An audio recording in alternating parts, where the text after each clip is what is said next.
What's the cost of staying silent? Oh, that's a hard one. Oh, the costs vary. The cost can be so broad. Because to each person it's different. Some people, I guess let me start here. I don't think there is a right or wrong answer whether you disclose or you choose to not disclose. So for a lot of people, they're like, I don't want to bring that up and can live their lives. And that's good for them. And I fully support that too. And then there's people who tell their story and talk about it. I think for me, in my experience, the cost of staying silent was physical.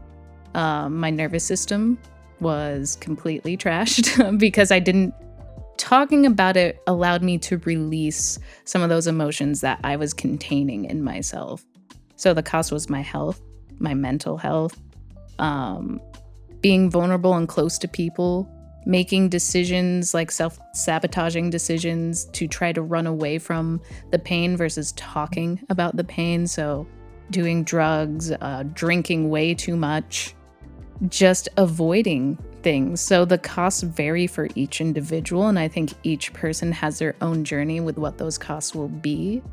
And I think that's what makes it so personal and such a broad question. Mm-hmm. There's also the legal aspect. What's the cost of staying silent there? Institutions aren't held accountable for their actions. That's another spectrum where the cost is great there too. But also, what's the cost of the survivor for not staying silent and the things that they have to walk through when going through a civil litigation or a criminal litigation? There's just a lot. Yeah. I think it's going to depend on the person. Each person's cost is different. Mm-hmm. You know, for some it's their freedom, for some it's their values alignment or their authenticity. They're not being true to themselves. I think for many in disclosing, whether again that's just to a therapist, a medical professional, a religious figure, a friend, publicly, whatever, all these different spaces, I think for many there's a cost of not being true to oneself. Mm-hmm. But I don't think you have to be true to yourself, and that means it looks a certain way. Mm-hmm. I just think when we are silent about the trauma we've experienced, I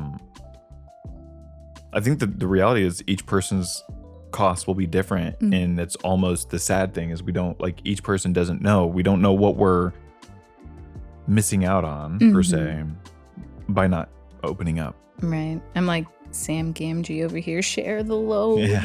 That way you're not carrying so much. But I agree, it's different for each person and their lived experience.